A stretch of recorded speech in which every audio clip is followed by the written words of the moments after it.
Hello, it is Nicky from Manny Street Preachers. I'm going to be doing a track by track of a new record, Postcards from a Young Man. Spent hours and hours and hours over the lyrics. It really felt like an important... I was obsessed with the chords from Back for Good from Take That at the time. And it just dealt onto this sort of pre-election address, really, just the disillusion I felt with the way the Labour Party had treated its own class, and just the idea that free Wi-Fi and a Costa coffee can lift the working classes out of poverty. We met Mike Scott of the Waterboys on a plane from a festival, and James had sent Mike Scott a letter when he was 16 saying how much he loved Pagan Place and he wanted to be like him, and Mike Scott actually came up to James and said, "I kept that letter," because James burnt the edges of it, and it's 100% true. And James, I think, nearly shit himself when this happened. He's like, "Oh my God!" And Mike Scott was really gracious about it. So I think that tied in with this waking up. It very much sounds like the Faces or something, you know. It's unashamedly 70s, and it just swings along. And it's just, I think it's James finding some kind of peace.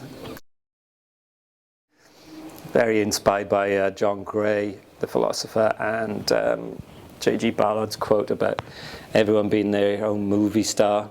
And he said this, you know, in 56 or whatever, 62. And I think the phrase is J.G. Ballard's "A billion balconies facing the sun." And there's some of my favourite lines in there, you know. It's just that idea of everything, all our pleasures virtual. We finally found a way to consume boredom every day. Just that idea of the minutiae of life being displayed for everyone to see, really, when it's just utterly tedious if you live in it, let alone expecting someone else to do it. And so I do think it's the start. The drums, it's meant to sound like "Go Your Own Way" by Fleetwood Mac.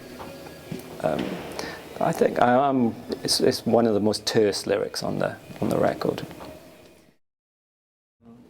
If there is a kind of political centerpiece to the record, it's "All We Make Is Entertainment."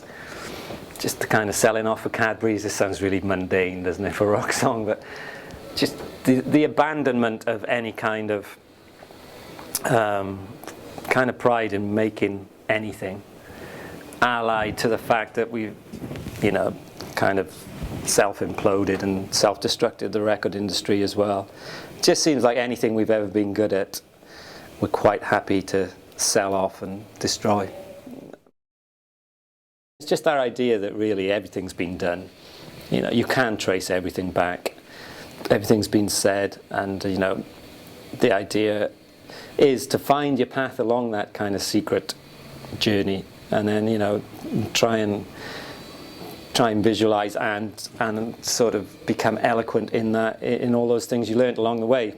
And it's probably the best vocal I've ever done.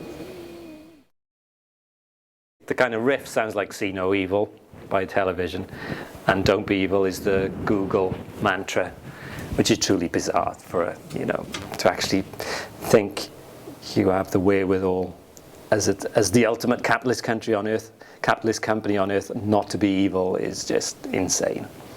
So, I mean, is a big dollop of sense of humor in the song. There's a kind of serious center point, but it's just a kind of ragged glory. It is the most punk thing on the record, I think.